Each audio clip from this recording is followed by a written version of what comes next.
The French Army Film Unit presents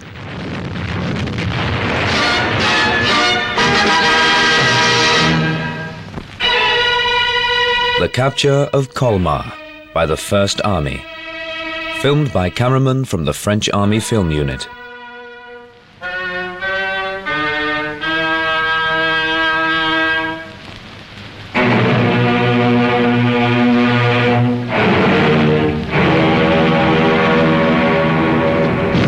On the 6th of January, while their Ardennes offensive continues, a German thrust threatens the left bank of the Rhine. The First French Army assumes responsibility for the defense and then the final liberation of Alsace. General de Lattre de Tassigny directs operations in person. American units take part in the action.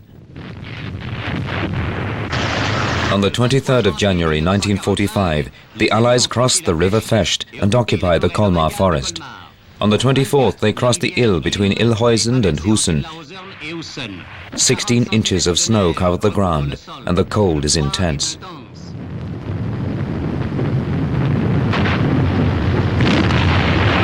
The enemy is dug in hard in a wooded sector east of Ilhuisen and puts up a bitter defense. The leading vehicle in a convoy is hit by a German 88.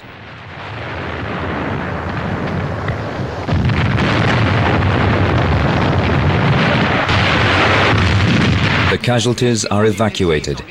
In this difficult sector, the French command has to break stubborn resistance by an enemy hardened by defensive battle.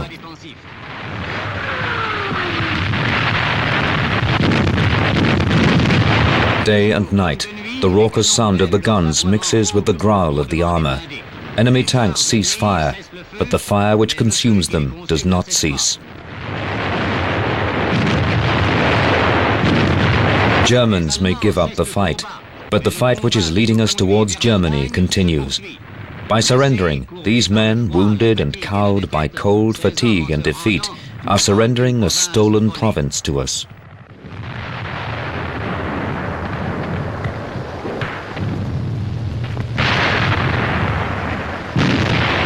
Again and again, silent infantrymen and noisy tanks advance, marking their progress with burning vehicles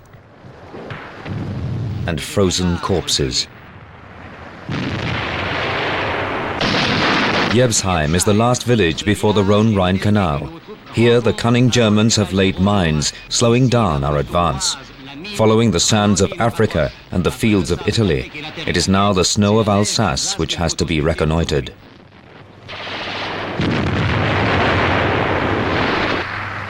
The same procedure also has to be observed in these abandoned villages, where the gaping windows can throw deadly flashes of light and where a sinister game of hide and seek is taking place.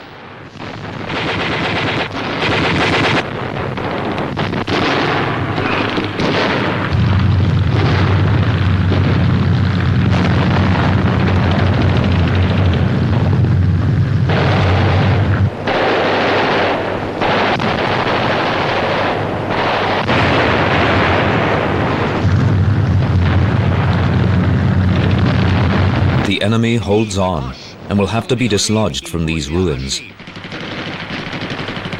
Sadly, death sometimes robs us of liberation. Yesterday they raised one arm in salute. Today they raise both in surrender. Victory or Siberia? The authors of this graffiti no longer have a choice. Alsace stays German, a piece of defiance made ridiculous by the Nazi retreat. Tomorrow this village will be restored to France.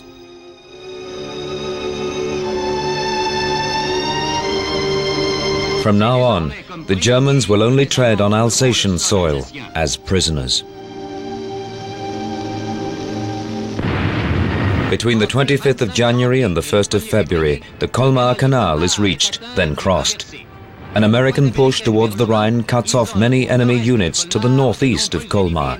2 French divisions cross the Ill on a wide front, driving them back towards Germany.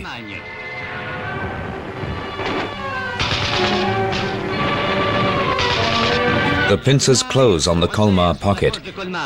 Elements from Mulhouse reach Wittenheim, the scene of bitter fighting.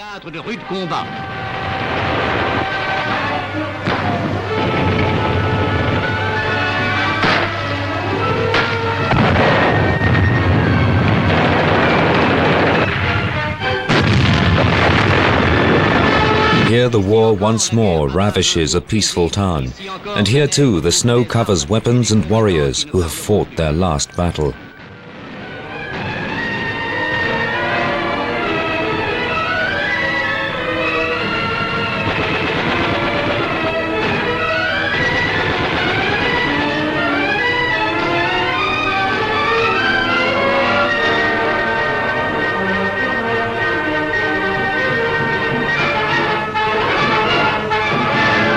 Happy are those who emerge from their cellar to find their house still standing.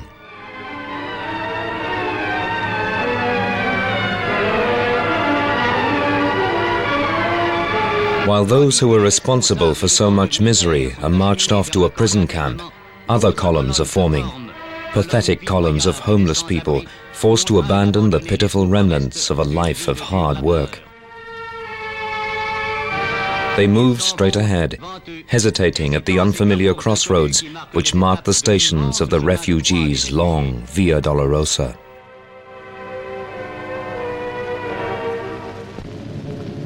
Second of February is a new day of glory for the First Army. While the mopping up is finished on the left bank of the Rhine, the 5th Armored Division continues its victorious advance towards the last major French town still in enemy hands.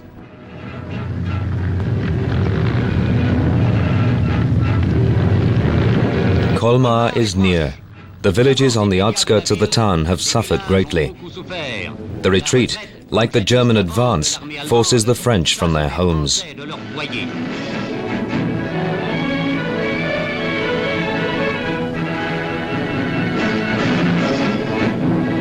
Thanks to cunning tactics, an intact town falls into our hands.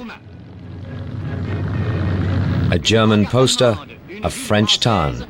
Finally, our armor disturbs the uneasy peace of Colmar.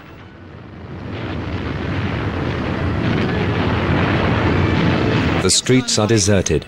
No one dares to believe that the Nazis have finally gone. A few isolated snipers pop up here and there.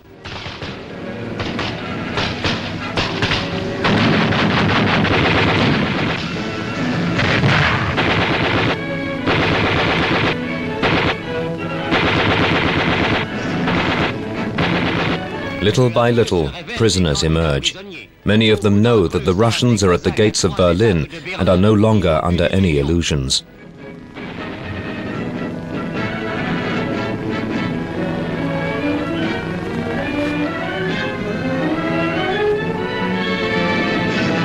Soon civilians are delivering up survivors of the haughty Wehrmacht.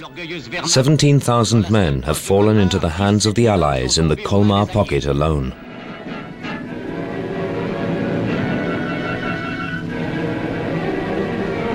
Starved by the enemy, the people are reduced to dismembering the body of a horse.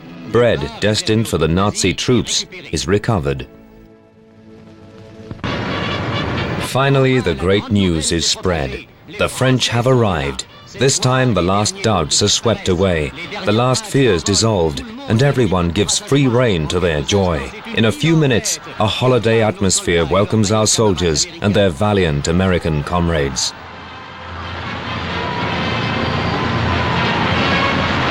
After the heavy fighting, the warriors experience the feel of a feminine cheek or a famous Alsatian wine. Now only the houses are deserted, not the streets. A clear sky shines down on the snow reddened by our blood. Alsace is back under the tricolour. No more squares for Hitler, and no more joyless streets for Goering.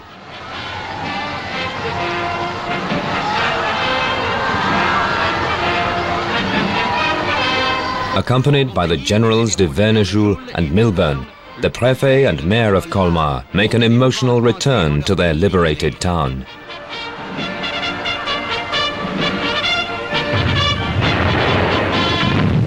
Citizens of Colmar, after 4.5 years of oppression and suffering, your town is once more part of the motherland, under the tricolour. The 9th of November will never be repeated. No, never.